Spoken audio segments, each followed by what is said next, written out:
Get it ready. This is Marcel Pertut, the Sports Inquirer, and this is our interview with Georgia State men's soccer head coach Brett Surrency. All right, Sports Inquirer here with Georgia State men's soccer head coach Brett Surrency. The team had started off with a very good win at Mercer, 2-1. Just your thoughts on that contest and what the team did well. Competed.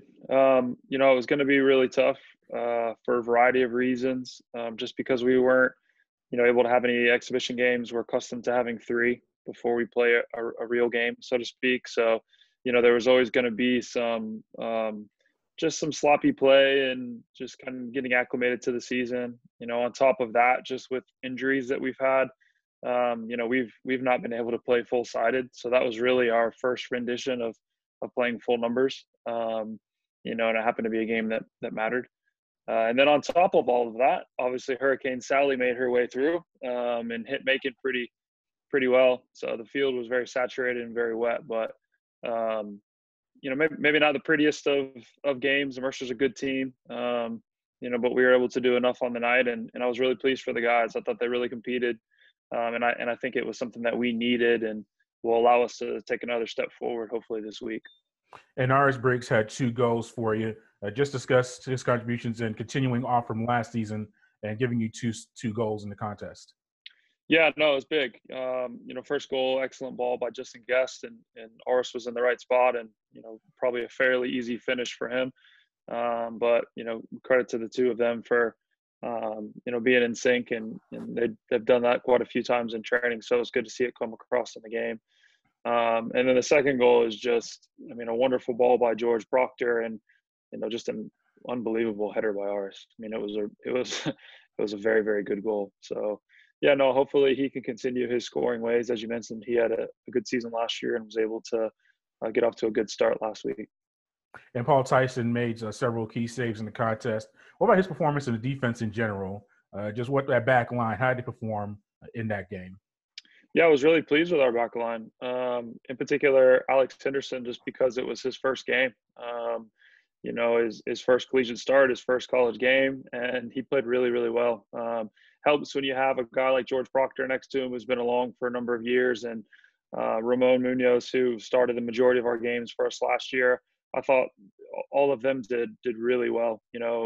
Mercer's got a very good striker, and for them to perform the way they did was huge. And obviously Tyson net, making some big saves along the way too. So hopefully that's something that can continue. I would like to think at least defensively we're a little ahead of where we are going to be on the attacking side of things. But if we can continue to improve in that aspect as well too, I think it'll bode well for us.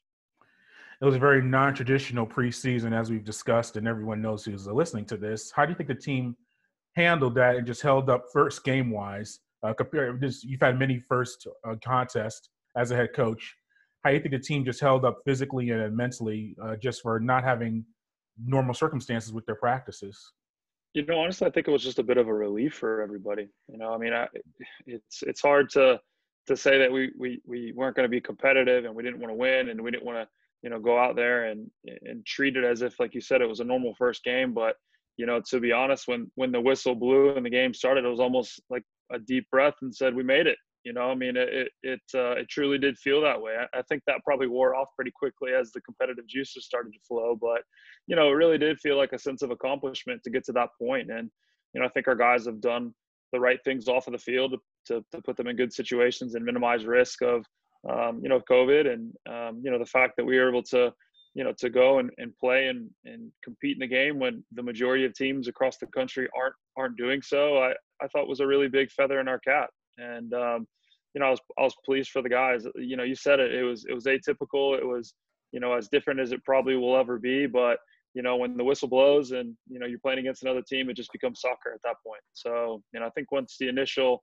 like I said, deep breath and, okay, we made it type of thing, then it was just a soccer game and we were trying to compete. And probably a little more sloppy than we would like a first regular season game to be. But that was also to be expected just given the lack of preseason games. And, like I said, at least on our side, some injuries that changed some dynamics for us. Now about recovery, just how big has that been this week? Because you said there was a lot of anticipation for the contest. It was a competitive game or competitive match. What have you done this week as far as getting the guys physically and just mentally ready to go against South Carolina now coming up. Yeah, and on top of that, it was a really heavy field. So I think we were our legs were a little more heavy and tired than they probably would have been on a I guess a dry field, so to speak. It was, like I said, I think Macon had 7 inches of rain not too long before we actually played. It was a bit of a surprise that we were able to play. So we took extra precaution in that respect with regen and recovery sessions, some extra time maybe in the training room. We've done some different things in some smaller groups to ensure that physically, we felt good, which, in turn has a direct effect on the mental side as well too. But, I think we're just excited again to be able to play another match. South Carolina's traditionally a great program. They have wonderful facilities. So all of the things that, sort of serve as little motivators along the way, I think will be there. And, I think ultimately the desire to improve and get better is there with our guys as well too. We were really pleased with the result against Mercer, but, in the same breath, not satisfied because, we think our ceiling is higher than we showed. And, Thursday will just be another opportunity for us to hopefully take a step in that direction. This is my last thing. I meant to ask you in our interview previous for the preseason. I think you're the only men's soccer college program Division I wise in Metro Atlanta, or if I have that correct. I know you have like Georgia Southern and Mercer, but they're not Metro Atlanta. But Right. like Kennesaw and even the University of Georgia doesn't have a men's soccer team. What's that like for you, being in this area with Atlanta United and just the youth soccer presence that's been growing over the past few years? What have you seen in that, and just being that representative of soccer? And where do you think Georgia State kind of fits in that soccer landscape? Yeah, well, we've always recognized that, particularly on the youth side of things, that, Atlanta's been a hotbed for soccer. There's a lot of really talented players on both sides, the male and the female side, that come through the city. And, and like you said, there's the greater metro Atlanta area. I think that was really heightened when Atlanta United came along, just in terms of the fact that maybe Atlanta is a bit of a soccer city, and you saw Atlanta United do a lot of things right to start off their program. And I think that had people buy into it even more. I think when you look at Georgia State as a whole, they've done a lot of really wonderful things, since I've been here, to continue to grow their presence, not only in downtown, but, within Georgia and kind of growing from there. And, I think we're just trying to do our part as well. We recognize there is there's an opportunity, an avenue there to maybe stake some claim, within the soccer community. And we feel like if we can be, a group that gives a good brand of play and of soccer, and that people will enjoy to watch, then, we could gain a foothold in some of the in particular in-town soccer, so we're trying our hardest. We want to give a brand that the athletic department and the school is proud of, and hopefully we can grow out from there with the nearby community. And, who knows, make the most of, what is a really good soccer vibe in the city right now. Yeah, and then the women's soccer team, they actually played their game at the football stadium. Was that a possibility for the men as far as the facilities and just resources with this type of year and everything going on? Do you see the men's team playing some home matches there? Potentially. That was more along the lines of Hurricane Sally, just because of the amount of rain that was at the field. But possibly so.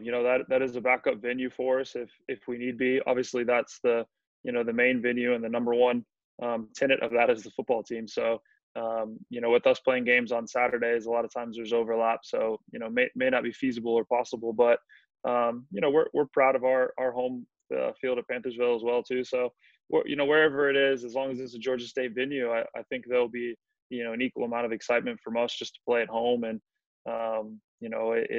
it doesn't really matter for us. But, I was at the game on Sunday, and it was really cool to, see all the graphics and the jumbotrons and everything that was geared towards soccer. It was a neat and different experience, and that's kind of what you expect in 2020. And once again, that was Georgia State men's soccer head coach Brett Surrency discussing the team and a very big win at Mercer in the upcoming contest against South Carolina. I was also intrigued to hear about the team possibly playing at I used to call it Georgia State Stadium. I have to get the name correct, but it's where Georgia State football team plays. So I'm very intrigued to see if they can get some matches there. You discussed it. And also the landscape of Georgia State soccer in Atlanta. We discussed Atlanta United, as you just heard, and their impact on the community. And it really is a unique program, being the only men's soccer team, college soccer team, Division I wise, in Metro Atlanta. I was very interested in hearing about that stuff. So thank you once again for listening to our interview. Thank you to Brett, and we'll see you soon.